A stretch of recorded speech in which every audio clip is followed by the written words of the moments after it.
Now, because it's the tabletop review, I won't be shooting it, but I will be following up this video with a field test shooting video where I will test out velocity and accuracy, and that'll be coming up within about a week or so. So stay posted for that if you're interested more in a shooting review. Now, this is available in both our Canada and our US online replica airgun stores over at replicaairguns.ca and replicaairguns.us. So one's for Canada, one's for US, and I'll put links in the description so you can find this product easily. Now let's get right into the specifications. This is a replica of a modern semi-auto pistol. It's not specifically designed after one gun in particular. It does have a Picatinny rail for adding accessories, which is nice, and it has a mostly plastic construction. So plastic receiver, slide with a metal magazine and metal barrel, of course. Now that barrel is non-rifled and about 4.25 inches in length or 108 millimeters.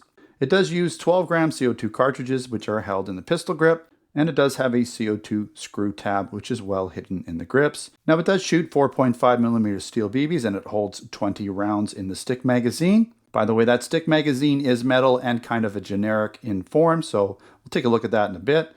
Now it does weigh in at 0.97 pounds or 439 grams, so it's no heavyweight. The total length is 7.25 inches or 184 millimeters. And it does have a white dot front sight with a fiber optic rear sight, and they are non-adjustable. You're going to find a recessed barrel for added realism, and this gun has a claimed FPS of up to 400. Now the trigger is going to be double action only. It's a bit long, it's a bit heavy. It's kind of what you'd normally find in a pretty basic BB shooter like this one. It does have a working safety switch above the trigger on the right side, and it's distributed by Gamo, made in Taiwan.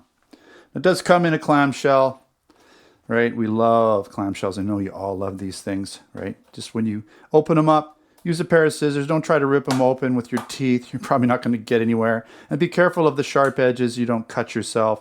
That's what we love about these plastic packages. They're sort of dangerous, and we love danger, right? Anyways, rear fiber optic sight, 20 BB magazine, CO2 easy loading compartment. So there's some little, images for you to look at. On the back, you have semi-auto metal BBs, 12 gram CO2, 400 FPS, 20 round magazine, rear fiber optic sight. So pretty basic. We'll quickly look at the manual. I haven't even looked at it yet, but it's going to be like all other manuals, safety rules, a little diagram with some of the parts indicated there for you. And then we have more warnings. There's not a lot going on here. How to load the magazine, BBs, and into the gun. Is there anything else in here? Pretty straightforward. That's all she's got there. I mean, it's a straightforward gun. There's not a lot going on. You'll be able to figure it out. Trust me. Going to compare it to a couple other pistols. So we have the MK45. This is a Crosman product, but the reason I want to show it to you is because they're kind of similar guns. They've got a slightly different form factor. They look slightly different, but they're the same gun. You got the switches here. They got the double action trigger. You have this barrel thingy that pops out when you pull it. Now there's no CO2 in here, otherwise I'm going to shoot my window, but you'll see how the barrel comes out. It kind of acts as the hammer as well. So it comes out, it goes forward, it allows the BB to go into the breech area there, the chamber, and then when it comes back, it sort of acts as your hammer, it hits the valve, and there you go. So it's a very, it's a good design, essentially. It works really well. And there's not a lot of moving parts going on, so these guns typically, are reliable. There's nothing too much to go wrong, right? So one has a fiber optic front and back, one has white dot front and back, but they do have fiber optics. They do use the same stick magazine, so you'll recognize this when I show you the other magazine from this gun. It's all the same. They're basically just the same gun with a different plastic shell on it. This one here, similar, you got the same thing going on. Whoops, I love how that happens sometimes. So that's kind of loose. And notice how it's really loose on here. I do like that this gun seems a bit more tight in that area. It's not so loose and like you saw it pop out. But essentially you got your CO2 there and you can just get in there and tighten it up, right? So same switch going on, same double action trigger.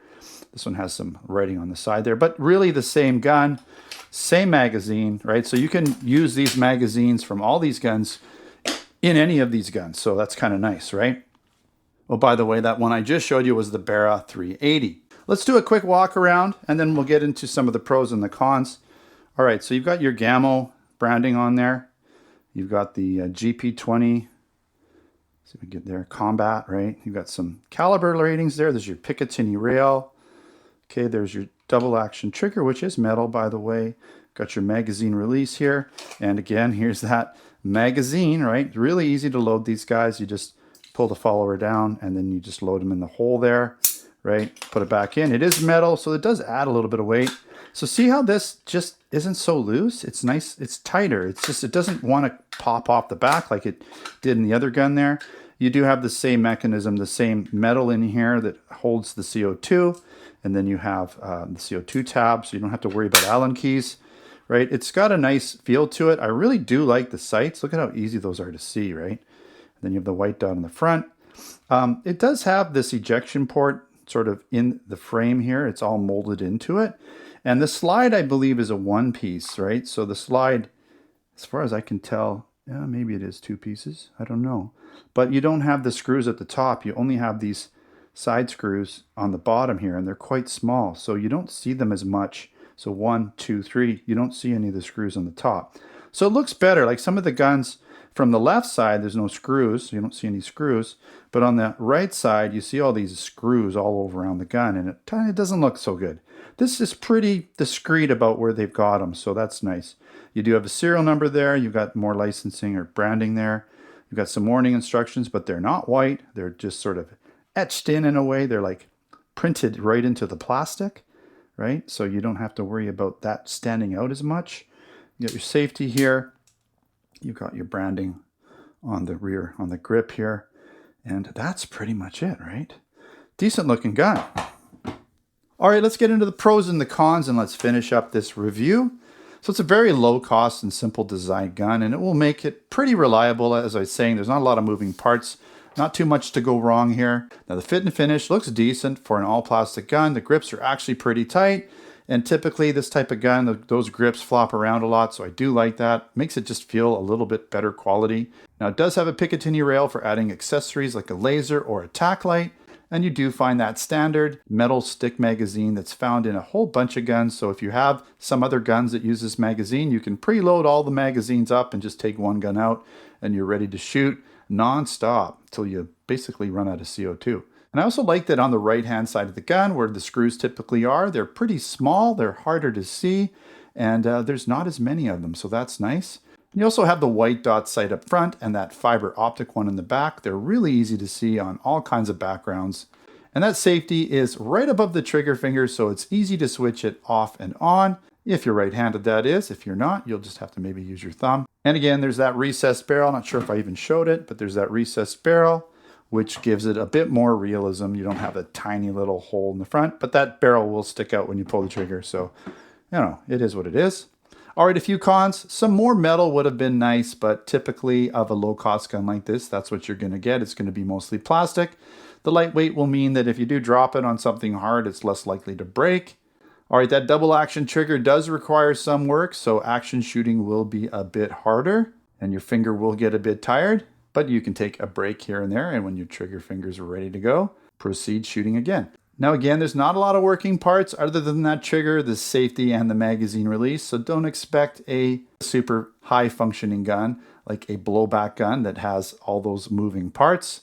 All right, so that pretty much wraps up this review. Again, check out the links in the description if you're interested in buying it over at replicaairguns.ca for Canada and replicaairguns.us for the US. If you're interested in other products, air guns, BB guns, airsoft guns, pellet guns, blank guns, and other accessories, then go to those stores as well. We have a variety of products there for you to select from.